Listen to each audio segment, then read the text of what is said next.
Satyam Shivam Sundaram. The story of Sati. ये story सती जी की है, जो कि शिव जी की पत्नी थी।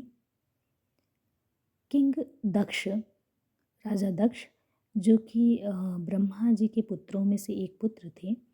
उनकी बहुत सारी बेटियां थीं।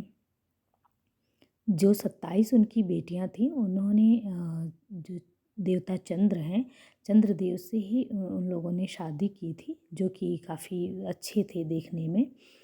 अ, जो दक्षयानी, जो उनकी पुत्री थी, वो उन्होंने शिव जी से शादी की थी। राजा दक्ष को राजा दक्ष जो थे इस डिसीज़न से बिल्कुल खुश नहीं थे। हाँ, तो उन्होंने मतलब, क्योंकि जो शिव जी थे वो तो कभी हिमालय की ऐसे पहाड़ियों पर, माउंट कैलाश पर रहा करते थे, तो कभी वहाँ पे क्रिमेशन ग्राउंड में रहा करते थे। तो और उससे भी ज़्यादा कि जो उनका लुक था वो मतलब बिल्कुल उलझे उनके बाल, जटाजूट थे। हाँ, और माला भी पहनते थे तो सांपों की। राजा दक्ष को लगता था कि उनकी बेटी जो है इतनी सुंदर है और उनके लिए कोई और वर होना चाहिए था। लेकिन जो दक्षानी है, उनकी पुत्री, जिनका दूसरा नाम रुद्रानी था, उनको कोई प्रॉब्लम नहीं थी। वो अपने हस्बैंड के साथ, वो चाहे जहाँ भी रहते थे, जैसे भी रहते थे, वो हर हाल में खुश थी। एक दिन राजा दक्ष ने एक बहुत बड़ा यज्ञ करवाया, जिसमें कि उन्होंने अपनी बेटियों को और अपने दामाद को इनवाइट किया। वहाँ पे उनके बहुत सारे फ्रेंड्स और रिलेटिव्स थे जिन्होंने पार्टिसिपेट किया था उस यज्ञ में। जिस दिन यज्ञ हुआ, उस दिन जब राजा दक्ष एंटर किए, तो वहाँ पे ब्रह्मा जी और शिव जी के अलावा सारे लोग खड़े हो गए।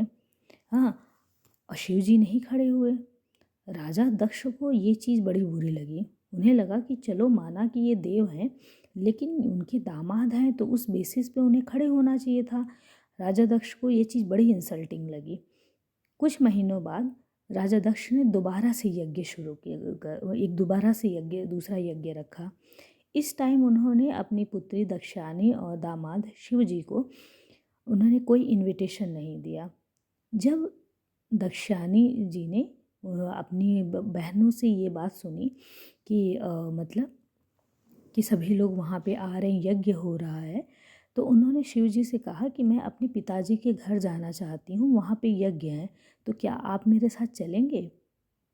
शिव जी ने मुस्कुराते हुए जवाब दिया कि बिना इनविटेशन के, बिना न्योता के तुम्हें वहाँ नहीं जाना चाहिए, बिना आमंत्रण के तुम्हें वहाँ नहीं जाना चाहिए। ये अलग बात है कि भले ही वो तुम्हारे पिताजी का घर है, लेकिन वहाँ नहीं जाना चाहिए। तो दक्षानी जी ने जवाब दिया कि पिता के घर किसी इनविटेशन की ज़रूरत थोड़ी ना होती है। तो शिव जी ने कहा ठीक है, लेकिन मैं तुम्हें वार्न करता हूँ, मैं चेतावनी देता हूँ कि वो बहुत कुछ मेरे अगेंस्ट बोलेंगे, और मुझे पता है कि तुम मेरी एक बड़ी लॉयल और काइंड हार्टेड पत्नी हो। तो मुझे बड़ा मुश्किल सा लगता है कि तुम इन सारी बातों को सुन पाओगी, और वहाँ पे ध्यान रखना। लेकिन मैं तुम्हारे साथ नहीं आ सकता हूँ, लेकिन मेरी ब्लेसिंग हमेशा तुम्हारे साथ रहेगी।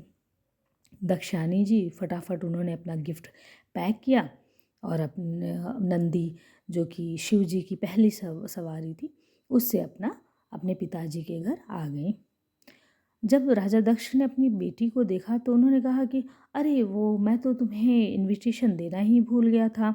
वैसे तुम्हारे जो इल मैनर्ड पति हैं वो क्या बाद में आएंगे? दक्षानी जी ने कोई जवाब नहीं दिया। बड़ी मुश्किल से अपने गुस्से को पर काबू पाते हुए उन्होंने अपने को कंट्रोल किया। जब यज्ञ शुरू हुआ तो राजा दक्ष ने मतलब बहुत बड़ी बेकार सी बातें बोली, और उन्होंने कहा कि तुम बेटी अपने हस्बैंड के पास चली जाओ, क्योंकि तुम मतलब कि अपने पिता से ज़्यादा अपने पति से प्रेम करती हो। और मुझे वो मतलब इंसल्ट आज तक याद है। हाँ, इसलिए तुम दोनों का ही मतलब मेरे घर में कोई वेलकम नहीं रहेगा। इस तरह की बातें उन्होंने बोली, जो कि दक्षानी जी अब इतनी कड़वी बातों को वो सह नहीं पाई। ऐसी शर्मिंदगी भरी बातों को वो नहीं सह पाईं और उन्होंने अपनी आंखें बंद की और अपने पति से ये प्रेयर किया कि मैंने आपकी बात नहीं मानी, मैंने बहुत बड़ी गलती की यहाँ आकर के।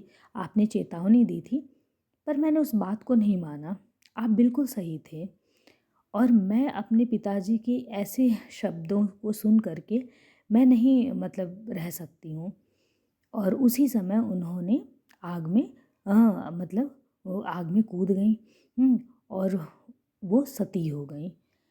इतनी देर में सभी लोगों को समझ नहीं आया, सभी लोग शॉक हो गए, हैरान रह गए कि अभी अभी हुआ क्या। जब शिव जी को पता चला कि उनकी पत्नी ने ऐसा कर लिया, उसके बाद वो बिल्कुल क्रोध में से चिल्लाए और उन्होंने वीरभद्र का अवतार धारण कर लिया और अपनी आर्मी के साथ और वीरभद्र को उन्होंने राजा दक्ष जो ये रिचुअल कर रहे थे सब कुछ तहस नहस करने को भी बोल दिया। उनका दुख और गुस्सा इतना ज़्यादा हो गया कि उन्होंने शिव तांडव मतलब नृत्य करना स्टार्ट किया, जो डिस्ट्रक्शन का, बर्बाद करने का होता है, विनाश करने का होता है। उन्होंने तांडव नृत्य करना शुरू किया जिससे कि पूरी पृथ्वी, उनके गुस्से से पूरी पृथ्वी हिल गई। सभी लोग परेशान हो गए। हाँ, ऐसा लगा कि पूरा संसार खत्म हो जाएगा। लेकिन उसके बाद भी शिव जी रुके नहीं।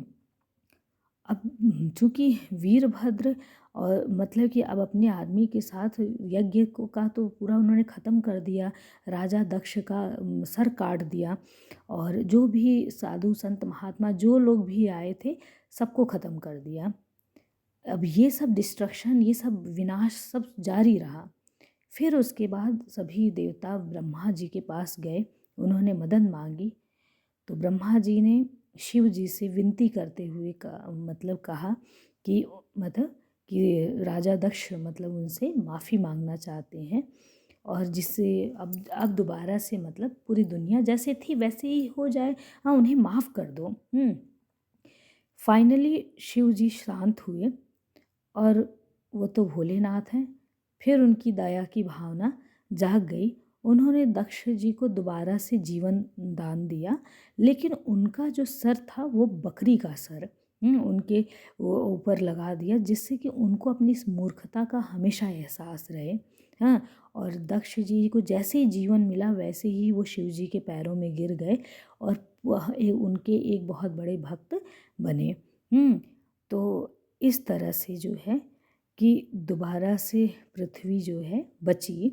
हाँ, और ये सब होने के बाद शिव जी बिल्कुल बहुत ही गहरे ध्यान में चले गए और वहीं से जो है दक्षयानी जी मतलब वहाँ से उनको माता सती के नाम से जाना गया। ये है इस सती जी की स्टोरी और जो नेक्स्ट स्टोरी आएगी वो हमारी पार्वती जी का होगा।